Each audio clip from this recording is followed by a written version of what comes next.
let's get to the topic of the day, and that is the LOCATOR Fixed solution.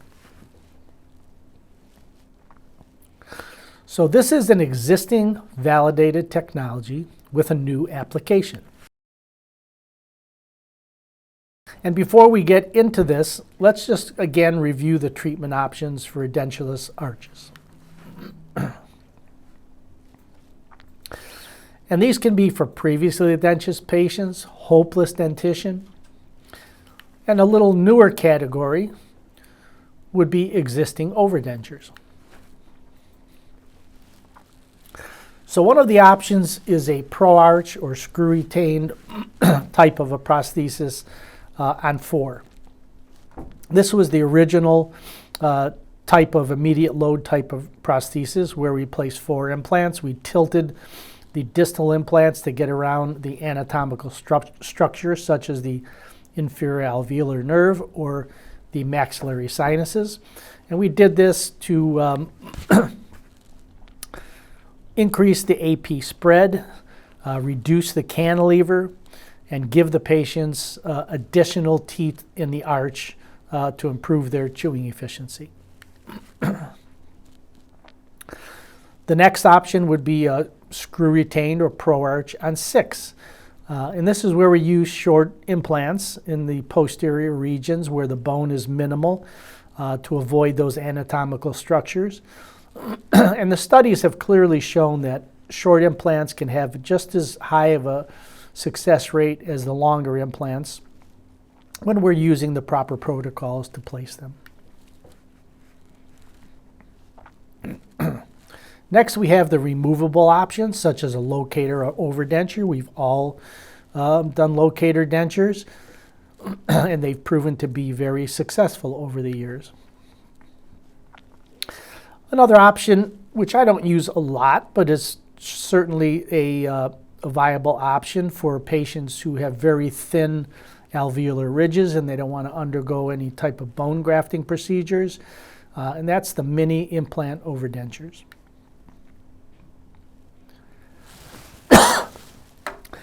And for the atrophic maxilla, we have the zygomatic option.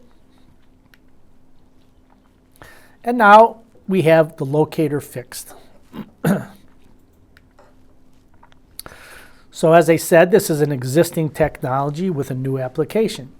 It's the same abutment as we've used with our overdenture cases, but now we have newer housings, which are much stronger and more retentive. And we have new inserts, which are made of PEEK instead of nylon, so it gives us the strength we need to make these fixed types of restorations. Restorations that the patient does not remove.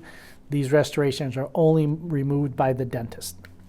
And there's a corporate slide that just shows again, it's the same abutment. When we do the processing, we use the same black housing.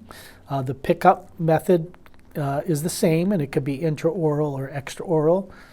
But the differences are, again, the housings, the inserts, and the fact that our appliances with removable have flanges, and the appliances for LOCATOR Fixed are without the flange, just like any other type of full arch, screw-retained type of restoration.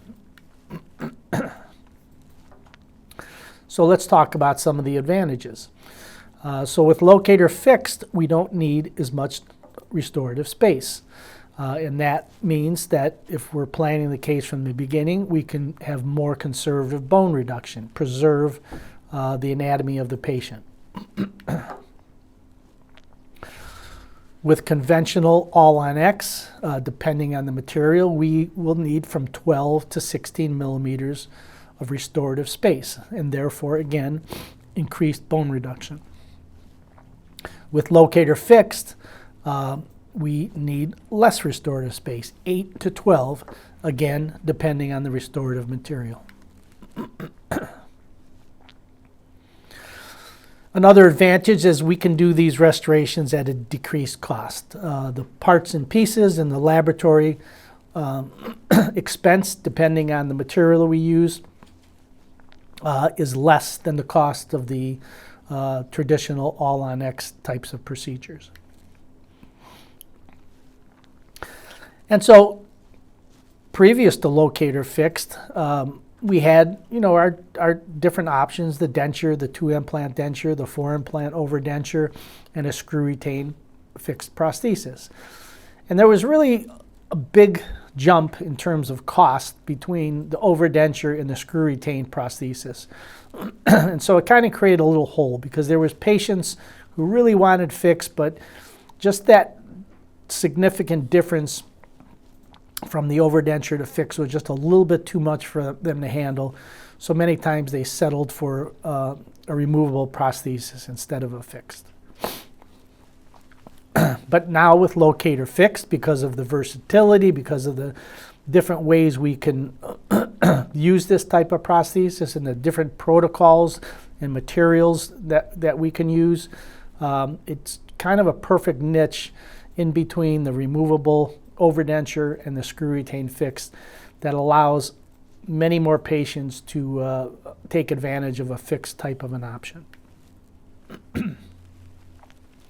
And again, I talk about the ease of use, the versatility, and the interchangeability, because we can go from a hopeless dentition to a locator fixed, and we could do it with an immediate load type of plan, or we can do a delayed loading protocol.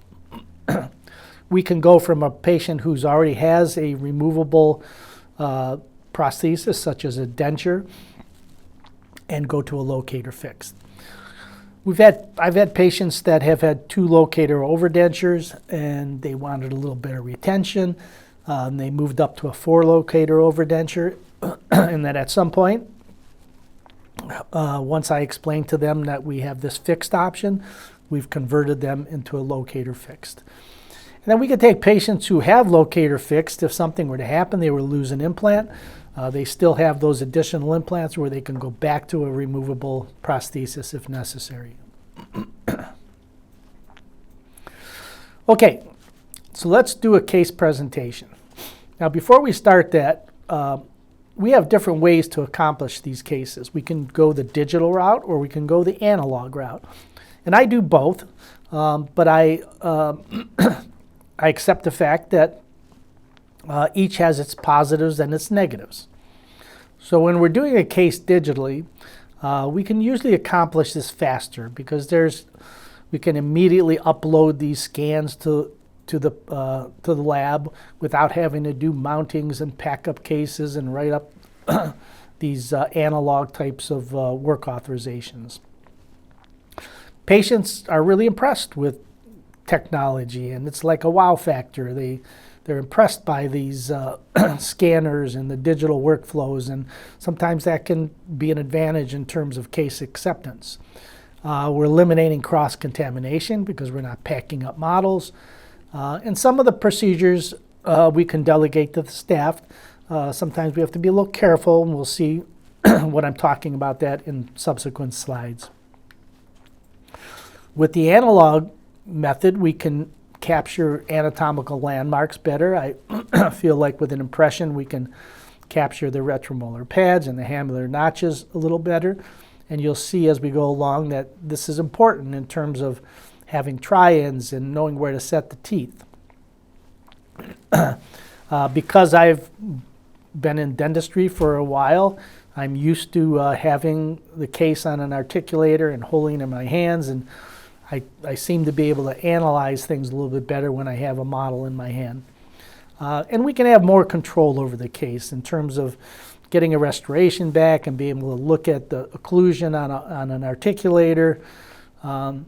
So I think with the digital workflows, we're kind of, just trusting the process a little bit more and delivering these cases without being able to analyze, the occlusion quite as well.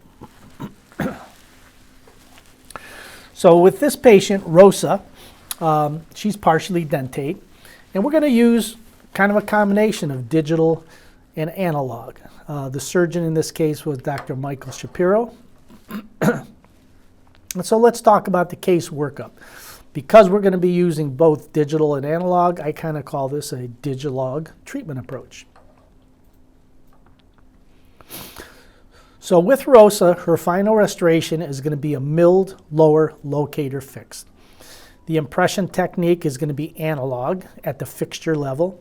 And we're going to do that because in the mouth, we're going to pick up these processing housings in the laboratory instead of having to do this in the mouth. And what I want you to kind of be aware of is this case did not start off as a locator fixed. This was my first locator fixed.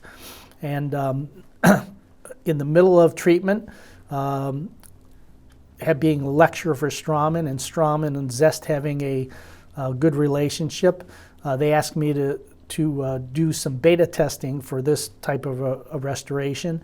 And halfway through the procedure, we kind of determined that this would be a really good one to do, and we'll talk about why we went in that direction as we work through this case. So with every case, case workup is critical. And we always have to start off with extraoral photographs. And again, we look at the pictures with the facial thirds that show what a beautiful face looks like. And we can see in some patients, just by looking at these photos, we can tell that this patient's lost vertical dimension. We can see that the corners of the mouth, we known as the commissural droop, are going downward. And these patients that lose vertical dimension have this jowl formation. So it really affects the way they look, and these photos give us some ideas about vertical dimension and give us a clue we might be looking to open the vertical dimension on a patient like this. The other thing critical when we're evaluating these patients, because we really don't know what treatment we're going to do at this stage of the game, is to know what their high lip line is. And a lot of these patients are so used to not smiling, even when you try to take a photograph and tell them to give a big smile, they're so used to avoiding smiling, they don't give you that true exaggerated smile. So when I have the patient take this picture, I have them say the letter E and hold that E, and that tends to activate those muscles that bring the lip up to give you a better evaluation of where the high lip line is, so that we're not going to be having transition line violations. And here's Rosa in centric occlusion. You can see she's got severe wear everywhere.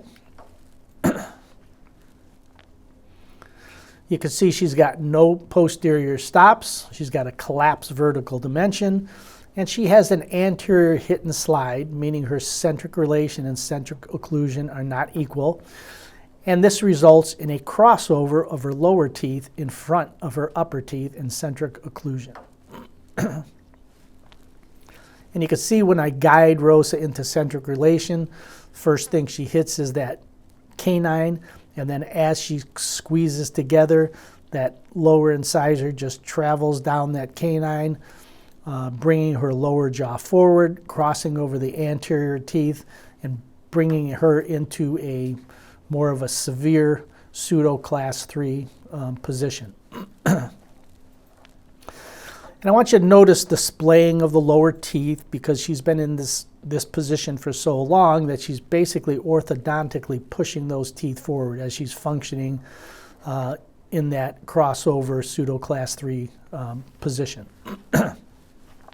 It's important to understand that when we're doing these full arch cases, especially when we're immediately loading them, we have to take the bite in centric relation, because if we're just delegating this to an assistant and they're just having the patient close and they're in this position where centric relation is has a 3 or 4 different millimeter difference than centric occlusion, then when it comes time to seat these prostheses at the surgical appointment, we're going to be grinding teeth all day, the bite's going to be off, and that's going to have a negative effect on our outcomes. We can see that when teeth are missing, we get supereruption of these maxillary teeth into that edentulous space. And you can see that we just have lack of restorative space. It's not infrequent that these patients come in and they're just asking, I just want a lower partial.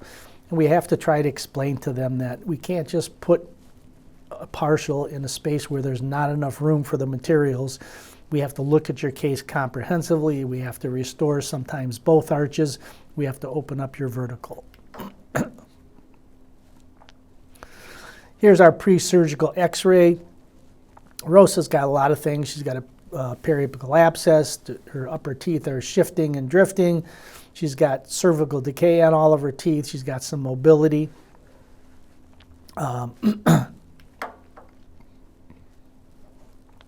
So our goals of treatment are going to be to restore the vertical dimension, reestablish the facial thirds proportions, develop a physiologic occlusion and centric relation, and create an aesthetic smile in harmony with function.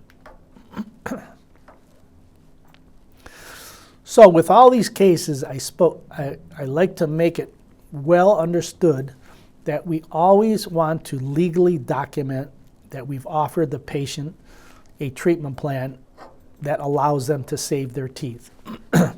Now, many times it's not the best thing to do, but I still want it to be that patient's decision if they're going to remove their teeth, just so that at any point, if something were ever to go wrong, I have a legal document that shows that here's the options that I presented this patient to save their teeth.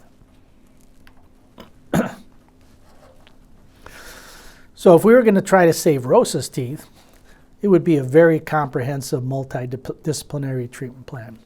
We'd have endodontic treatment followed by post and cores. We'd need periodontal surgery, crown lengthening, some gingival grafting in some areas. We might need orthodontics to try to retract those lower teeth to where they were before they were pushed out orthodontically. Maybe we'd need some intrusion. And then from a prosthodontic standpoint, we'd be placing crowns and a removable partial because in her lower jaw, the posterior bone is so resorbed that really we can't put implants posteriorly. But when we consider a plan like that, we have to ask ourselves, how much will it cost? How long will it take? And can we guarantee the results?